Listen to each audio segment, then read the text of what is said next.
What's up, fuckers? It's tea time. Well, with Trump still in power, COVID is on the rise in America, so many of us won't be able to see our family this year for Thanksgiving. So it looks like we're just going to have to feast on a cornucopia of facts instead. And for anyone that doesn't have a taste for facts, I know Trump is serving up some decadent lies on Twitter. I hear they taste like pumpkin tip pie. Now, I know some of you may be feeling blue this year because we can't have a traditional Thanksgiving, but in reality, what better way to have an authentic Thanksgiving than to go to somebody else's house and get them all sick, giving them a cornucopia of disease? Just ask the Wampanoag people. Well, before we do that, let's educate ourselves about Thanksgiving's history. Now, history books tell us the first Thanksgiving took place in 1621, but it wasn't a national holiday until 1863 during the Civil War. That's the war the Confederacy lost. Anyway, George Washington, first president of the United States, slaughterer of cherry trees, and proud slave owner at the early age of 11. I didn't even have a cell phone until I was 14. His balls hadn't even dropped and he owned a fucking human. He's the man who was really responsible for the day of shitty casseroles, drunk uncles, and heartburn. In 1789, he said Thursday, November 26, would be recognized as a day of public thanksgiving and prayer. Other presidents like Thomas Jefferson failed to maintain the tradition. The resident of the $20 bill felt supporting Thanksgiving meant supporting state-sponsored religion. And we all know his ass was like separation of church and state, bitch. Republicans, listen to Mr. Jefferson. But it was George Washington's original idea that guided Lincoln's 1863 Thanksgiving Proclamation, declaring it a national holiday. On November 19th, 1863, Lincoln gave his Gettysburg Address before a Pennsylvania crowd. That's the blue state of Pennsylvania. So Gettysburg took place between the Thanksgiving Proclamation and the actual Thanksgiving holiday. Now, wonderful man, but I don't think Honest Abe was so honest. 77 years ago, our fathers brought forth on this continent a new nation conceived in liberty, dedicated to the proposition that all men are created equal. Oopsie doopsie. A tall gentleman telling tall tales, y'all. How about 77 years ago, white people rolled up on this continent like skunks at a fucking picnic to create a new nation conceived in theft and murder and dedicated to the proposition that all straight white men are created equal. Facts. Americans think of Thanksgiving when it comes to the month of November, but did you know that November is actually Native American Heritage Month? Probably not. Okay. Thanksgiving is a day of celebration and feasting to most of us, but it's a day of anger and mourning for a lot of Native people. Now, y'all can keep giving America's kids cute little Pilgrim and Indian coloring sheets, showing everybody just shooting the fucking breeze around a table of turkey and cranberries, but it doesn't change the fact that that's as fake as the GOP's thoughts and prayers. And you know what? Let's talk about the GOP. The original GOP. The greedy old pilgrims. They packed up their pilgrim panties and jumped on the Mayflower seeking religious freedom, landed here and quickly devoted their lives to denying others religious freedom. Very on brand for the GOP. They didn't stumble upon desolate land. There were cornfields, villages, roads, and monuments already here, built by and for Native Americans.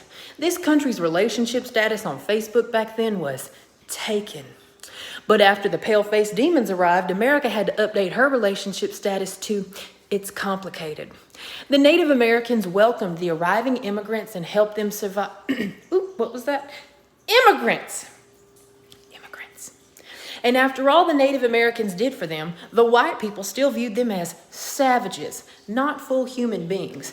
Now open wide because here comes a choo-choo of fast facts. Okay, in 1621, when the Trump Pilgrims sat down for their first Thanksgiving, the Indians who were there weren't even invited, and it wasn't even called Thanksgiving. Okay? The Trump Pilgrims were actually celebrating surviving the winter and the epidemic that had swept throughout the colony. That epidemic, of course, took out many, many Native Americans as well. Happy Thanksgiving! Now, I'm sure you're wondering why I'm calling them Trump Pilgrims. I'll tell you. A few days before this feast took place, an 11-foot-high wall was built around the entire Plymouth settlement to keep out the brown people. Trumpy. The real first Thanksgiving happened in 1637. Governor Winthrop of the Massachusetts Bay Colony declared the first official day of Thanksgiving to celebrate the return of the colony's men who had arrived safely back from massacring more than 700 Pequot men, women, and children. Woo! Now that calls for a fucking party. The pale-faced demons were quite greedy and wanted all the land for themselves. So every year, during Native American Heritage Month, white people gather on stolen land and feast to celebrate a holiday tied to the massacre of hundreds of Native people, all while pretending everything is all shits and giggles between the Pilgrims and Indians. Talk about fake fucking news. Over centuries, not much has changed, I'll tell you that. Native Americans, the people who were here before us, can't say that enough, didn't have citizenship granted to them by the white man until 1924, and it wasn't until 1962 that the white man decided they could vote on their native land. In 1927, a white man came to the Black Hills, sacred land to the Native Americans, and blasted and drilled to build a monument celebrating the European settlers who killed so many Native Americans and took their land. Two of those faces were the men who originally spun the bullshit story about peace and unity between the Pilgrims and Indians, George Washington and Abraham Lincoln. And just to be clear, the Black Hills, this is the sacred land that we stole and then gave back in the Treaty of 1868 and then stole again after we found gold. This is why I've never understood that racist term Indian giver. You know, when you give something to someone and then take it back? Shouldn't it be called pale-faced demon giver? I'm just saying. Anyway, despite the horrible treatment, the Native Americans are still saving our pale asses today. Georgia wasn't the only state to help us end the Trumpocalypse. The Native Americans in Arizona also played a big part in ending Tangerine Palpatine's reign of terror over this land. Native Americans voted in substantially higher numbers in Arizona than ever before, despite the fact that the reservations where they live face barriers to voting.